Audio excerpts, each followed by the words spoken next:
다시 한번 이 자리까지 나오신 모든 분들, 그리고 각 가정에서 온라인으로 참여하시는 분들 진심으로 환영합니다. 오늘은 성탄 감사 주일로 우리가 함께 모여서 예배하고 있습니다. 보통 우리가 이제 성탄 그러면 우리 주님께서 이 땅에 아기로 오신 그 일들을 기념하죠. 지금 가려져 있긴 하지만은 장식도 보면 그런 아기로 오신 그 예수님을 기억하는. 그래서 보통 아기로 오신 그 주님과 관계한 말씀들을 성탄 때 많이 이제 하게 됩니다. 근데 오늘 우리가 읽은 본문은 성탄에 왜 그런 본문을 읽었지 좀 이렇게 좀 의아한 그런 본문의 말씀입니다. 사실 이 말씀은 오늘 우리가 지난 한 달 요한복음 말씀을 10분 말씀 읽기 시간을 통해서 계속 살펴보았는데 10분 말씀 읽기를 하는 중에 이번 성탄에는 이 말씀을 함께 나누면 좋겠다 생각을 하고 일찌감치 이 주제와 이 본문을 정해서 말씀을 준비했습니다. 자, 우리는 주님께서 이 땅에 육체로 오신 그 일을 또 기념하고 기억하고 축하합니다. 근데 이제 그런 주님을 기억하고 기념하고 축하하면서 과연 주님에 대해서 어떤 기대를 갖고 있는가? 또 주님께서는 어떤 기대를 가지시고 이 땅에 오셨는가? 그걸 잘 생각해 보아야 한다는 그 마음이 있었습니다. 만약 그렇지 않고 서로 기대가 다 다르다. 주님께서 우리에게 기대하시는 바도 다르고 우리가 주님께 기대하는 바도 다르다면은 엇갈린 기대, 또 잘못된 그런 어떤 만남, 서로 만나지 못하고 평행선을 이루고 가면은 주님께서 오신 것을 아무리 기억하고 축하를 해본들 그게 무슨 의미가 있을까? 우리가 살고 있는 오스나는 그래도 좀 비교적 좀 검소하고 좀 순박하게 그렇게 장식이 되어 있던데 요즘은 이제 인터넷이 발달해서 세계 각지에 성탄을 어떻게 축하하는지 그런 영상들을 보면은 그냥 굉장히 화려하더라고요. 집집마다 굉장히 화려하게 꾸미고 아주 멋들어지게 꾸며서 참 저런데 여행으로 가면 참 볼만하겠다 그런 생각이 들 정도였습니다.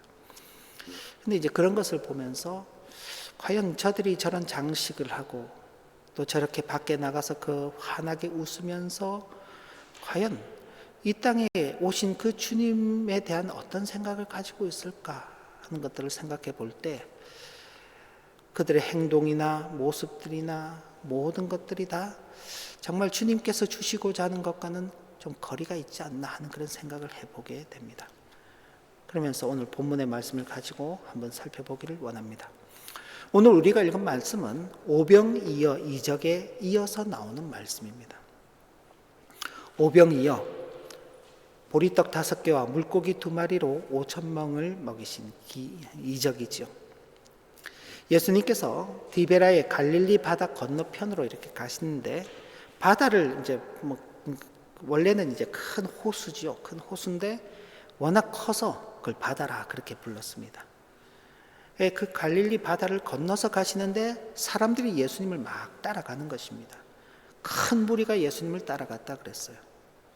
요한복음은 그냥 따라갔다고만 적혀져 있지만 마가복음을 보면은 그 따라오는 무리들을 보시는 그 주님이 사람들이 나를 많이 따라오니까 참 기분이 좋네 그렇게 생각하신 게 아니라 사람들이 그렇게 따라오는데 마치 목자가 없이 양들끼리만 이렇게 막 다니는 것처럼 보이는 걸. 그래서 불쌍히 여기시고 그들을 불러 모으시고 여러 가지 말씀들로 가르치셨다 그랬습니다. 그 주님께서 가르치신 곳이 산이었어요. 산에 올라가신 그 주님께서 사람들을 이제 앉혀 놓으시고는 빌립에게 말씀하시는 것입니다. 이 많은 사람들에게 우리가 먹을 것을 줘야 되는데 어떻게 하면 먹을 것을 줄 수 있을까? 근데 그렇게 말씀하시는 것은 빌립을 시험하시기 위함이었다고 성경은 기록하고 있습니다. 그것도 모르는 빌립은 예수님께 이렇게 이야기합니다. 아니 예수님, 이 많은 사람들에게 조금씩만 나눠주더라도 200데나리온으로도 떡을 사서 나눠준다 하더라도 그 참 부족하겠습니다. 그 200데나리온이 어느 정도 되느냐 정확하게 환산할 수는 없습니다만은 1데나리온이 그 당시에 그 노동자의 하루 품삯이다 그렇게 알려져 있습니다. 우리식으로 이제 하면은 그 뭐 정확하지는 않을 수 있지만 그냥 하루 노동자가 한 10만 원 정도 받는다 그렇게 이제 생각을 해보십시다. 그럼 200데나리온이면은 그죠? 곱하기 200을 하면은 약 한 2천만 원 정도가 되는 겁니다. 그러니까 이 큰 돈이죠. 제자들이 돈이 어디 있어요?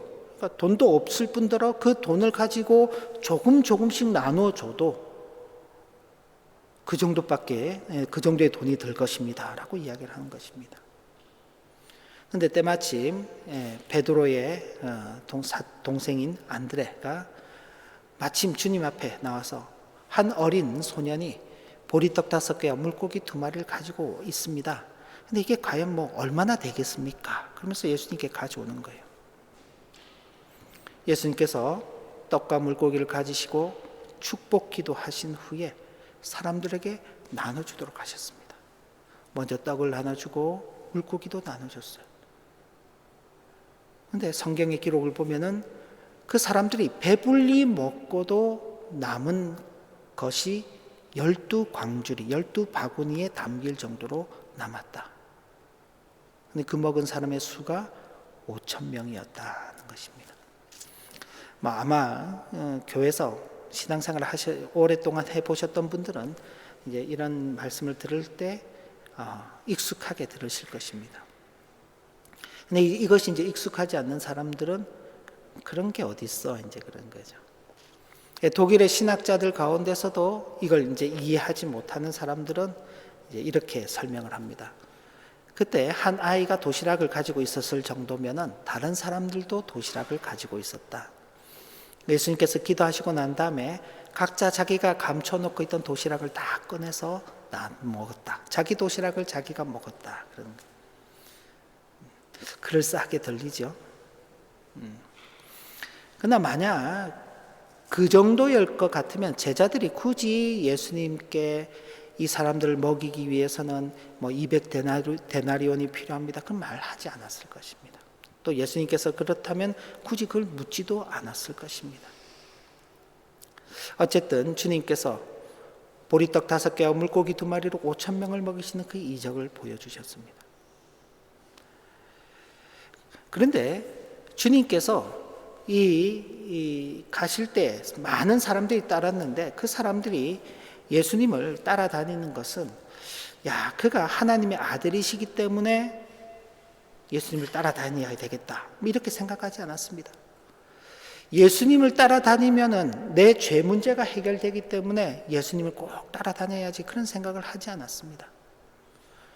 요한복음 6장 2절 말씀을 보면 사도 요한은 이렇게 기록하고 있습니다. 큰 무리가 따르니 이는 병자들에게 행하시는 표적을 보았음이로라. 예수님께서 병자들을 고치시는 거예요. 38년 된 병자도 고치시고 앞을 보지 못하는 병자도 고치시고 나면서부터 안진뱅이 된 사람도 고치시고 심지어는 죽었던 사람도 살리시고 예수님을 따라다니면 신기한 일이 많은 거예요. 오늘은 누굴 고칠까? 오늘은 어떤 사람이 병고침을 받을까? 호기심이 있으니까 예수님을 따라다니는 거예요. 근데 또 예수님을 따라다니다 보니까 어때요? 들판에서 밥도 얻어먹는 거예요. 배도 부르는 거죠. 이런 일상생활에서의 이익 때문에 예수님을 따라다녔다고 증거하고 있습니다. 그런데 오병이어의 이 이적을 체험한 사람들의 그 태도가 바뀌는 것입니다. 성경을 보면 그 사람들이 예수의 행하신 표적을 보고 말하되 이는 참으로 세상에 오실 그 선지자라고 이야기한 것입니다. 이전까지는 사람들이 호기심 반 또 자기들에게 어떤 이익이 있으니까 그 이익 때문에 예수님을 쫓아다녔는데 이 오병이어의 사건을 끝내고 난 다음에 보니까 예수님이 진짜 그 선지자가 맞는 것 같아. 성경에서 말하고 구약의 선지자들이 말하던 그 선지자가 맞는 것 같아. 그러고 따라다니는 거예요. 이 말만 보면은 이제 사람들이 예수님을 제대로 아는 것 같죠. 그런데 그게 아니다는 사실이 곧 이어서 나타나게 되는데, 예수님께서 사람들이 자기를 억지로 잡아서 왕이 되게 하시려는 줄 알고 그 사람들을 피해서 산으로 도망가신 거예요. 사람들은 생각하기를 예수가 병도 고쳐주고 먹을 것도 주니 예수만 붙잡아 놓으면은 자신의 모든 문제가 해결될 수 있을 거다, 그 생각을 하잖아요. 그죠? 다 그렇지는 않겠지만은 이제 자녀를 키우는 입장에서 저도 자녀가 여럿이니까 이 자녀를 키우면서 이런 생각을 해봐요. 의사 한 명쯤 있으면 좋겠다. 아플 때 이렇게 그냥 내 병을 이렇게 고쳐줄 수 있는, 아니면은 의사가 한 명 있으면 또 소개를 해서 여러 다른 질병이 있더라도 좀 더 쉽게 의료의 혜택을 받을 수 있으니까 의사 한 명 있으면 좋겠다. 또 법조계 인물이 한 명 있으면 좋겠다. 내가 좀 억울한 일을 당하고 그럴 때 좀 이렇게 좀 잘 알아서 처리를 해줄 수 있는 그런 사람. 그러니까 자기의 기대에 따라서 자녀들을 이렇게 이제 자꾸 이제 이렇게 했으면 이렇게 자랐으면 좋겠다, 이런 직업을 가졌으면 좋겠다, 그런 생각을 하는 거죠. 예수님을 보면서도 그런 겁니다. 예수님만 있으면 병도 고쳐져요, 그죠? 죽었던 사람도 살아나요. 문제들이 다 해결이 되잖아요. 거기에다가 먹을 것까지 생겨요. 야, 저분만 붙잡아 두면 되겠다. 근데 붙잡아 두는데 종으로 붙잡아 두면은 좀 그러니까 왕이라는 이름을 붙여서 붙잡아 두는 거죠. 명분은 왕이지만은 어떻습니까? 내가 아플 때 와서 고쳐줘야 되고, 내가 배고플 때 떡을 만들어내야 되고, 그죠? 그런 주님으로 생각하는 것입니다. 하지만 예수께서는 그 사람들의 생각이 잘못되었다는 것을 이렇게 지적하고 계십니다. 요한복음 6장 26절 말씀을 보면, 너희가 나를 찾는 것은 표적을 본 까닭이 아니요 떡을 먹고 배부른 까닭이다. 예수님께서 베푸신 기적, 사람들은 그 기적을 베풀 때마다 저 기적은 하나님께서 보내신 사람이 아니라면 할 수 없다. 예수께서 저 기적을 베푸신 걸 보니 그가 구약에서 말하던 그 선지자가 맞다, 그 메시아가 맞다, 구원자가 맞다라고 그렇게 이야기를 했는데, 말은 그렇게 해놓고는 정작 예수님을 대할 때는 먹고 배부른 것만 생각하는 겁니다. 자기의 필요, 자기의 요구가 채워지는 것만을 기대하는 것이죠.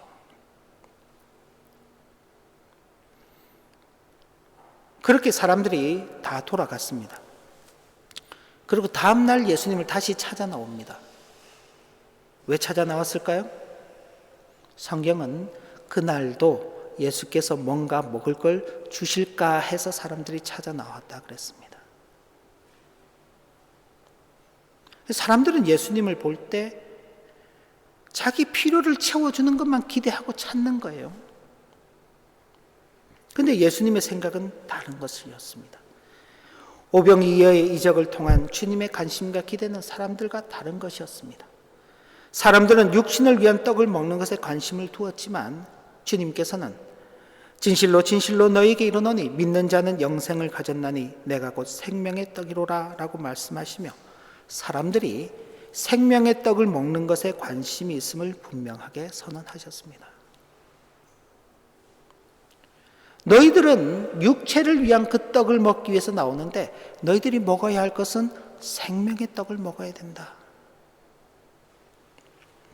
사람들이 생명의 떡을 먹어야 하는 것은 말 그대로 그것에 생명이 있기 때문입니다.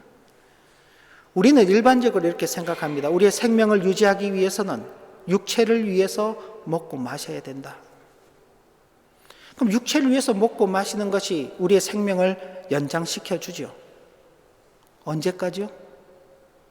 언제까지 그 생명을 연장시켜 주나요? 영원히 연장시켜 주나요? 아닙니다. 하나님께서 정하신 이 땅의 생애 동안만입니다.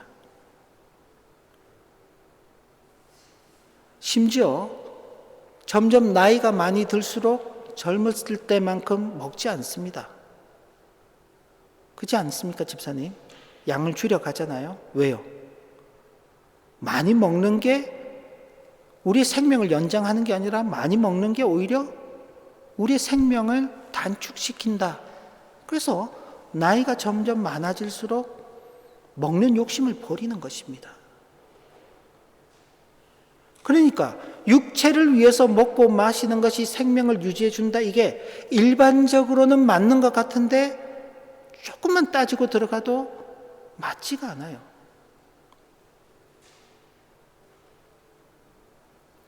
그래서 주님께서는 참 양식이 되시고 음료가 되시는 주님의 살과 피를 마셔야만 참 생명이 있다라고 말씀하시는 것입니다. 그래서 요한복음 6장 55절 말씀을 보시면 내가 진실로 진실로 너희에게 이르노니 인자의 살을 먹지 아니하고 인자의 피를 마시지 아니하면 너희 속에 생명이 없느니라. 내 살을 먹고 내 피를 마시는 자는 영생을 가졌고 마지막 날에 내가 그를 다시 살리리라 라고 말씀하신 것입니다. 근데 문제는 사람들이죠. 이 말씀을 이해를 못하는 것입니다. 왜냐하면 자신들은 주님께 기대하는 것이 먹고 배부르는 것만 기대를 하기 때문에 그런 거예요. 영원할 수 없는 이 땅의 그 육체의 생명을 연장하는 것에만 관심이 있기 때문에 그런 것입니다. 그러나 주님은 이 땅의 생명으로 끝이 아니라 영원한 생명을 누리게 하시기 위해서 자신의 살과 피를 주시겠다고 말씀하는데 육체의 양식만을 먹기 위해서 그냥 주님을 찾아 나온 사람들은 이 말을 이해하지 못하는 것입니다. 이런 주님의 말씀을 어려워하는 것이지요. 그러면서 우리가 예수의 부모가 누군지 안다. 예수의 부모가 누군가요? 육체적으로는 마리아와 요셉이죠. 목수장이 요셉, 그리고 그 마리아. 그 부모를 다 아는데 어떻게 자기가 하늘에서 내려온 떡이라고 말하느냐? 말도 안 된다. 어떤 사람이 자기 살을 주어서 우리에게 먹게 하겠느냐? 그러면서 논쟁하는 거죠. 심지어 제자라고 이름이 불릴 정도로 예수님을 따랐던 자들 역시 이 말씀은 어렵도다. 누가 들을 수 있겠느냐? 그러면서 수근수근 하는 것입니다.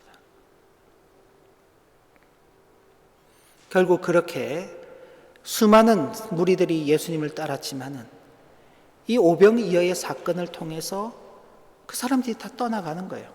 다 떠나가고 결국 성경 본문을 보면은 12 제자들만 남았다 그랬습니다. 그렇게 남아있는 제자들을 향해서 주님께서 야, 다 떠나갔는데 너희들도 떠나갈래? 그렇게 물으시는 거예요. 그때 베드로가 주여 생명의 말씀이 여기 계시니 우리가 어디로 가리까? 라며 신앙의 고백을 하는 것입니다. 자, 오늘 우리 예배당도 평상시에는 좀 썰렁한데 어떤가요? 우리 주님께서 오셨다고 해서 뒤에 장식도 하고 이런저런 것들을 꾸며놨습니다. 길가를 나가도 각 가정들, 불빛들도 이렇게 달아놓고 아름다운 이쁜 장식들을 곳곳에 그렇게 하고 있고 저마다 또 선물들도 주고받고 그러면서 이때를 기억하고 기념하고 그럽니다. 형식적으로는 우리 주님께서 이 땅에 오신 그 날, 그때를 기념하여서 있는 것 같은데 내용적으로 보면은 주님에 대한 어떤 마음은 좀 찾아보기가 힘들다. 제 느낌입니다. 모르겠습니다. 저만 그런 것인지 아니면 여러분들께서도 그런 마음을 가지고 계신 건지. 우리는 주님으로부터 무엇을 기대하기 위해서 이 자리에 나왔는가?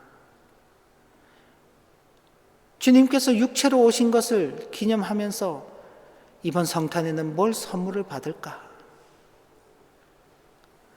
그것만 기억하고 있다면은 그건 성탄을 제대로 형식적으로는 기념하고 형식적으로는 지키는 것이겠지만 내용적으로는 거리가 먼 것입니다. 주님께서 우리에게 주시고자 하는 것은 육의 양식이 아니라 영의 양식이며 이 땅의 것이 아니라 영원한 생명의 것인데, 우리는 주님께서 이 땅에 오셨다는 것을 기념하고 기억하는 그 날에조차도 이 땅의 것을 먹고 마시고 있기 위해서, 그걸 가지기 위해서 소원하고, 그게 채워지면은 기분이 좋고 그게 채워지지 않으면은 기분이 나쁘고.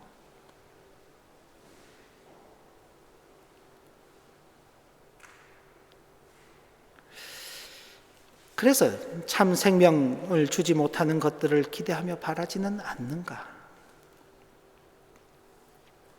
참 생명을 받았음에도 아직 뭘 더 채워주기를 바라는지는 않는가?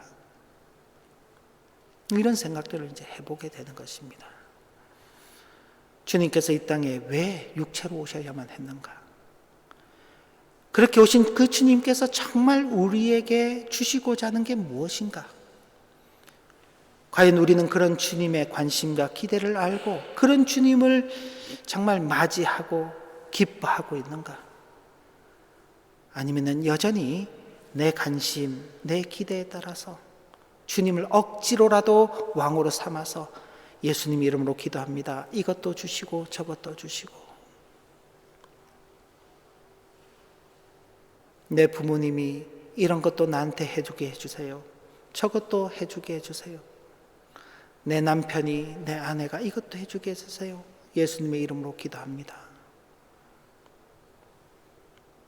형식적으로는 주님을 알고 주님을 믿고 주님을 섬기는 것 같지만 내용적으로는 전혀 아닐 수 있다는 것을 생각해 보아야 할 것입니다. 한평생 살아가면서 우리의 관심과 기대를 쫓아 살지 말고 자신을 생명의 양식으로 주시고 그 양식을 먹고 살기를 원하시는 그 주님의 관심과 기대를 알고 살아가야 하겠습니다. 이게 이 땅에 오신 그 주님을 정말 기억하고 기념하는 것입니다. 그리고 이 주님께서 장차 언젠가 다시 오실 것입니다. 초림, 처음 오신 것을 초림이라 그렇게 표현을 하는데, 첫 번째 오심은 이 세상을 구원하시기 위한 구원주로 오셨습니다. 그러나 이제 장차 다시 오실 주님, 재림이라고 표현을 하는데, 그 장차 다시 오실 주님은 구원주가 아니십니다. 심판주로 오시는 것입니다. 그때 주님께서 우리에게 너는 어떤 관심과 기대를 따라서 살았냐? 너에게 조금이라도 나에 대한 관심과 기대가 있었냐? 그것도 없이 매년 12월 24일, 25일 무엇하며 그날을 기억하고 무엇하며 그날을 축하하고 무엇하러 그날을 기념하였느냐? 물으신다면은 그때 우리는 무슨 대답을 하게 될 것인가? 한번 좀 생각을 해보고 앞으로 아마 우리가 이 땅에 생명을 두고 사는 날 동안은 매년 12월 25일이 있을 것입니다. 매년 12월 25일이. 과연 그 12월 25일을 기억하고 만날 때마다 또 올해는 뭘 받지? 올해는 뭘 줘야 되지? 그것만 생각한다면 주님의 관심과 기대는 온데간데 없을 거다. 그래서 오늘 제목이 우리가 기대하는 주님은, 여러분들이 기대하는 주님은 과연 어떤 주님인가? 어떤 주님을 기대하며 그 주님을 만나기를 소망하고 계시는가? 한번 다시금 잘 정리해보는 그런 성탄이 되시고 또 한 해를 또 마무리하는 시간들이 되시기를 주님의 이름으로 기원합니다. 기도합니다. 하나님 아버지, 예수 그리스도께서 이 땅에 아기로 태어나시고 육체를 입고 오신 것은 바로 우리에게 영원한 생명을 주시기 위하여서 오셨습니다. 과연 우리는 그런 주님의 관심과 기대를 알고 주님을 대하고 있는지, 아니면 여전히 우리의 관심과 기대 속에 주님을 억지로 이끌어 놓고 왕으로 삼으려고 하는 건 아닌지 우리 자신들을 돌아보게 하시고, 주님과의 우리와의 바른 관계, 그런 관계 속에서 살아가야 할 우리의 남은 생애를 생각해보고, 바른 신앙의 결정과 결단 속에서 신실한 걸음을 걸어가는 우리의 남은 일생이 되도록 인도하여 주옵소서. 예수님 이름으로 기도 올리옵나이다. 아멘.